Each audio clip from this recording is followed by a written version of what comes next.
અમેરિકાના ટેક્સાસમાંથી ત્યાં વસતા ગુજરાતી પરિવારોના કાળજા ધ્રુજાવી દે તેવા સૌથી મોટા ચોંકાવનારા સમાચાર સામે આવ્યા છે। આ સમાચારના લીધે ફફડાટ વ્યાપી ગયો છે।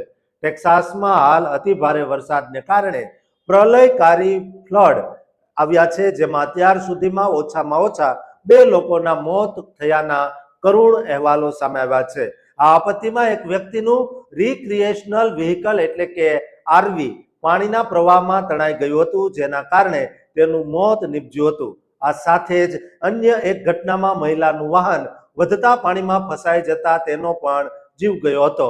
આ ભયાનક પૂરની કટોકટી વચ્ચે રેસ્ક્યુ ટીમો દ્વારા અત્યાર સુધીમાં 230 થી વધુ લોકોનો બચાવ કર્યો છે, જે અંતર્ગત એક અનોખા કિસ્સામાં પાણીમાં ફસાયેલા વાહનમાંથી એક માણસ અને તેના વફાદાર કૂતરાને બ્લેક હોલ હેલિકોપ્ટર અને સાહસિક રેસ્ક્યુ સ્વિમર દ્વારા બચાવી લેવાયા હતા।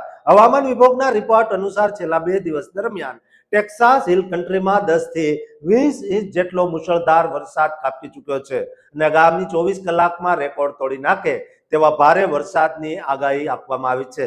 આ ગંભીર આપત્તિ અંગે ટેક્સાસના ગવર્નર ગ્રેગ એબોટ દ્વારા સત્તાવાર પુષ્ટિ કરવામાં આવી છે અને તેમણે કહ્યું છે કે આપણે હાલમાં રેકોર્ડ તોડનારો વરસાદનો સામનો કરી રહ્યા છીએ, જેના લીધે પૂરની ભયજનક પરિસ્થિતિ ઊભી થઈ છે।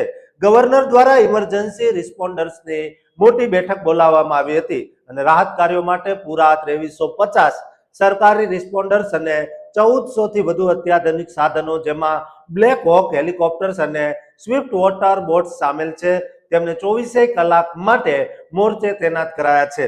આ પૂરની ભયાનક અસરના લીધે ટેક્સાસના આશરે 125 રસ્તાઓ પ્રભાવિત થયા છે। 87 રસ્તાઓ સાવ બંધ કરી દેવામાં આવ્યા છે। એટલું જ નહીં, પણ પૂરના પ્રવાહમાં એક મોટો બાર્જ અથડાવાના કારણે એક બ્રિજ પણ અકસ્માતનો ભોગ બન્યો છે। પ્રશાસન દ્વારા લોકોને સખત સૂચના આપવામાં આવી છે કે તેઓ આ કટોકટીમાં ભૂલથી પણ રસ્તા પર ન નીકળે, કારણ કે આ તોફાનો અને પૂરની સ્થિતિ શુક્રવાર સુધી યથાવત રહેવાની સંભાવના છે। પૂરની સૌથી વધુ પ્રભાવિત વિસ્તારોમાં ટેક્સાસ હિલ કન્ટ્રી, યુવાલ્ડે અને જોન્સન સિટી સામેલ છે, જ્યાં નદીઓ તોફાની બની છે।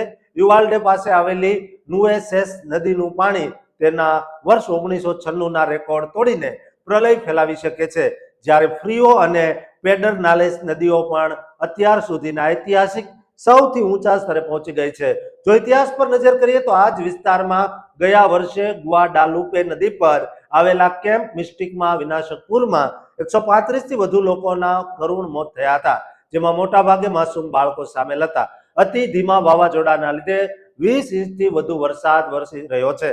દોસ્તો, આપણા ગુજરાતીઓ પણ આ વિસ્તારમાં મોટી સંખ્યામાં રહે છે, તેઓ પણ ઘરની બહાર ન નીકળે અને સલામત રહે તે પ્રકારે સૂચના આપવામાં આવે છે। માટે આ વિડીયો તમામ ગુજરાતીઓને અને ભારતીયોને શેર કરજો અને આ ચેનલને સબસ્ક્રાઇબ કરવાનું ચૂકતા નહીં।